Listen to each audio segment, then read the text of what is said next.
Brokers typically do not share commissions. If they are the listing agent, you need to go to them directly and work with them. But always remember, they are not representing you. Hello and welcome. My name is Gino Barbaro, one of the co-founders of Jake and Gino. And in this how-to video, I'm going to be discussing two major differences between multifamily and single-family investing. What are the two major differences, in our opinions, between those two different niches? Now, I'm holding up the Wheel of Our Profits book. If you want a copy, email me, gino@jakeandgino.com, and I will send you a PDF copy to you. And the reason why I'm holding this up is we're going to be discussing two of the three pillars here. We've got buy right, manage right, and finance right.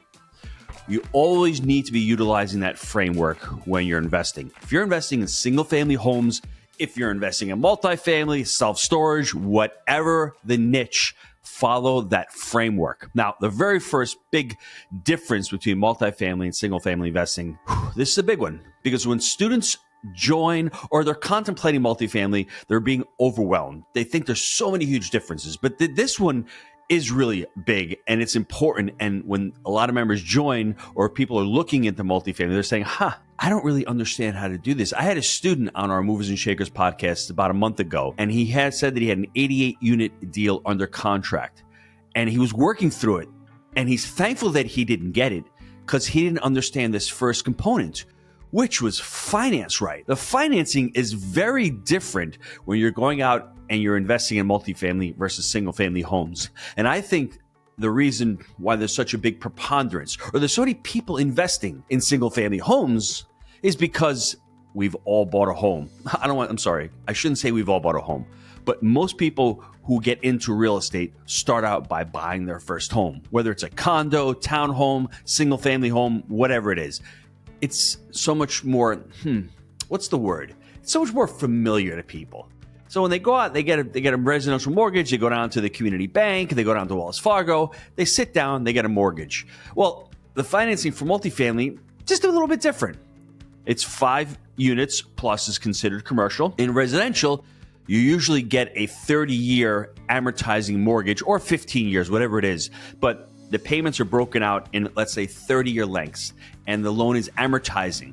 So you're getting monthly payments, the payments are the same, and at the end of 30 years, bam, you're paid off. You own that home free and clear. Well, commercial is a little different depending on the vehicle that you're using. Now, people in the last few years have been using what we call bridge debt in multifamily. And in bridge debt, just think of a bridge. You're getting from one side to the next. Oh, bridge debt is great when you're trying to work with something and trying to get this deal done. The only problem is it's short term. We've been discussing fixed rate long-term financing in multifamily. And a lot of people have gotten in trouble using this bridge debt because it's not secure. The rates can go up, and that's what's happened over the last couple of years. But in multifamily, even if you want to get into a different kind of product, let's say you're going to an agency loan, whether it's a Fannie or Freddie, typically they can go out with a 30-year amortization. But unfortunately, terms can be either 5 years, 7 years, 10 years, sometimes 15 years. But there will come a time when that loan comes due. And most of them have a balloon payment. So let's say you go, for instance, to a community bank. You're like, I need to get this loan for my 10-unit commercial property. Well, they're going to tell you, and this is where you need to negotiate with banks. And this is the mistake we made in our very first deal. We would say to them, okay, what does the amortization look like? Well, the amortization schedule they typically want to pitch newer investors is, I'm going to give you a 20-year amortization. Well, we should have asked for a 25-year amortization because that's what we got on our second deal. We knew better. A 20-year amortization is going to break the payments up over 20 years. Instead of what we wanted to do was get it over 25 years, which means at the 25-year mark, you're just going to cash flow more, right? But the big difference is the term. We only got a 5-year term, which means after 5 years, we've only paid, 10% of that loan off? But that loan balloons, means it comes due.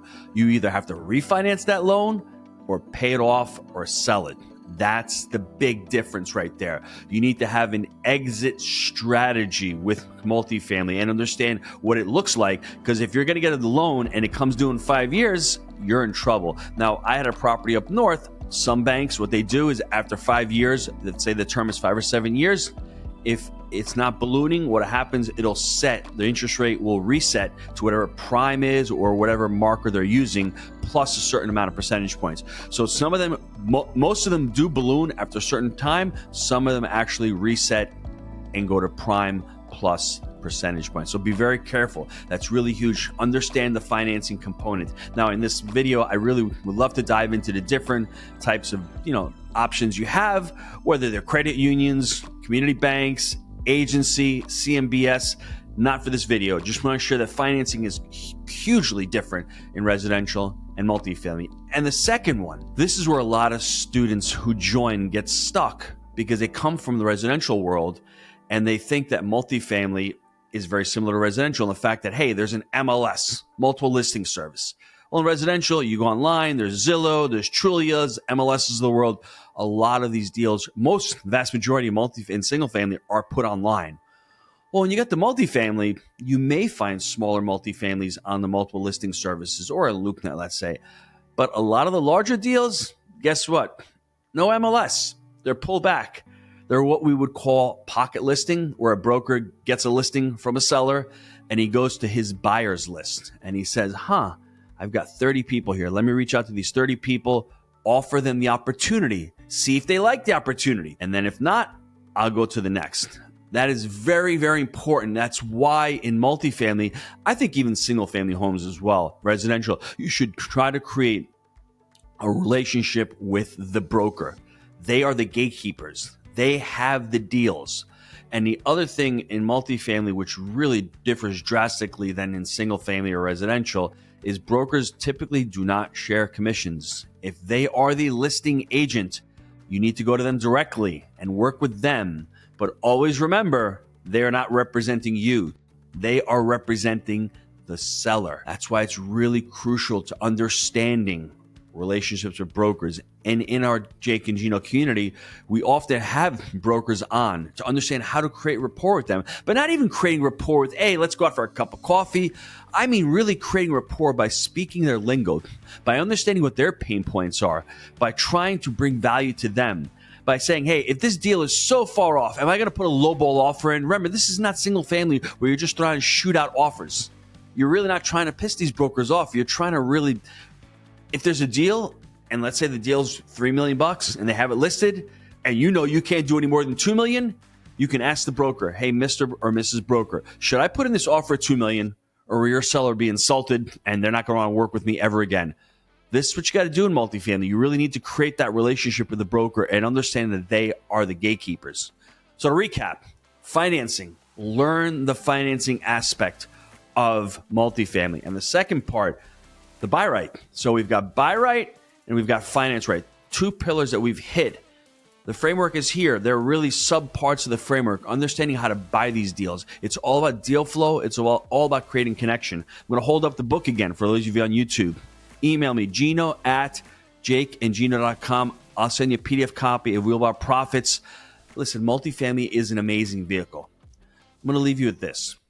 Some of you out there may say to yourselves, I can't own apartments. They're too big. I mean, I can never see myself buying an apartment complex. And I felt that way years and years ago until I met Jake and until I realized that I needed to learn some skills that I didn't know getting into multifamily. If a pizza guy and a drug rep can buy multifamily properties, then you can too. Thanks for listening. Hope you guys have a great week, and I will see you on next week's How To. Thanks for tuning in. If you enjoyed today's video, be sure to like and subscribe so you'll never miss another episode.